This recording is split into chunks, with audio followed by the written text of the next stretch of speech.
Hi Clash Nation! Kyle Relvin here from San Juan City, and I'll be sharing with you 6 words about me. First, I'm very patient. Ayun, actually may times na parang natutuwa pa nga ako habang nag-aantay ako kasi parang marami ako naiisip, marami ako na-realize while I'm waiting. Pero somehow, may pagkakataon na parang medyo negative din siya. Pangalawa, I'm very meticulous. OA talaga ako. Parang ako yung type of person na parang kunyari nakahiga na ako sa kama, tapos meron ako nakitang hindi pantay sa kwarto ko. Talagang pagpupuyat ako yung para pumantay lang siya at saka ako makakatulog. Third, I'm very passionate. Right now, bumalik po ulit ako sa The Clash because not really to prove myself na magaling ako whatsoever, pero out of passion. Gusto ko pong balikan yung passion na yon. Pangapat, I am very conscious. Sobrang may mga moments na parang minsan OA din, like pangit ba ako, kapalit-palit. Uy, OA din.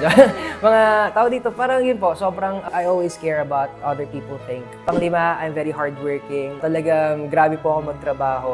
Kahit na mag-OT po ako everyday, talagang gagawin ko po. Basta for me, may iwan ko po yung work ko, may mga ginagawa ko ng maayos and satisfied po ako. Pang-anim, I am very loving. Oh, loving. Loving po kasi I'm not really into words. Hindi ako ma-I love you, hindi rin po ako touchy. I show my love through service, especially with my family. Kapag na-appreciate ko sila, talagang bibigay ko yung 100% ko para mabigay ko yung time ko sa kanila. Sometimes, I treat them outside. So parang ganun po yung act of love ko po towards them. So yeah, I'm very loving person. Hindi man po halata matis. Yung trait na dadalhin ko sa Clash Arena, feeling ko it would be yung pagiging meticulous. Sa lahat ng mga competitions po na nasalihan ko, feeling ko ito yung isang ingredient na for somehow na hindi ko masyadong na-work out sa sarili ko since medyo nag-overthink ako minsan, kinakabahan, whatsoever. So feeling ko this time around, kailangan ko siyang balansehin at kailangan ko maging meticulous. Again, this is Cal Relvin at gagawin ko ang lahat para sa laban ko dito sa The Clash.